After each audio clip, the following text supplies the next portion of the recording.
কিছুদিন স্বস্তিতে পার হওয়ার পর আবারও বেড়েছে ডিমের দাম। গত ৫ থেকে ৬ দিনের ব্যবধানে হালিতে ডিমের দাম বেড়েছে ২০ টাকা পর্যন্ত।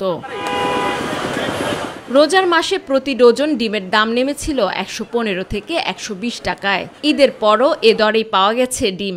তবে সময় ঘুরতে না ঘুরতে ফার্মের প্রতি ডজন বাদামি ডিম বিক্রি হচ্ছে ১৪৫ থেকে ১৫০ টাকা, আর সাদা ডিম ১৪০ টাকা দরে বিক্রি হচ্ছে।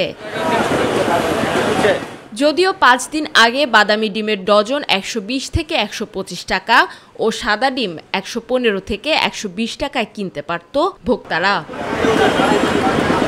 বিক্রেতারা বলছেন ৫-৬ দিন গরম বেশি পড়ায় দাম বেড়েছে ডিমের। গত সপ্তাহের আগের সপ্তাহে যে গরম পড়ছিল, এই গরমে অনেক মুরগি মারা গেছে, এই যার কারণে এখন ডিমের একটু শর্ট। লালটা বিক্রি করতেছি ৪৮ টাকা ৫০ টাকা হালি, আর সাদাটা বিক্রি করতেছি ৪৬ টাকা ৪৫ টাকা হালি। আগে নিতে ১ ডজন, এখন হাফ ডজন। এদিকে কোনো কারণ ছাড়াই কারসাজির মাধ্যমে ব্যবসায়ীরা ডিমের দাম বাড়িয়েছে এমন অভিযোগ করেন ভোক্তারা।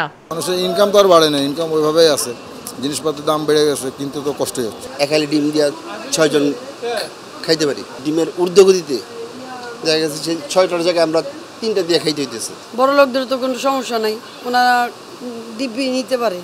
আমাদের জন্য, মধ্যবিত্তদের জন্য অনেক কষ্ট।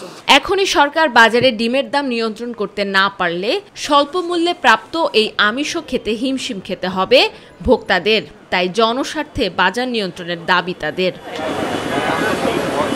আমেনা হীরা, মাই টিভি, ঢাকা।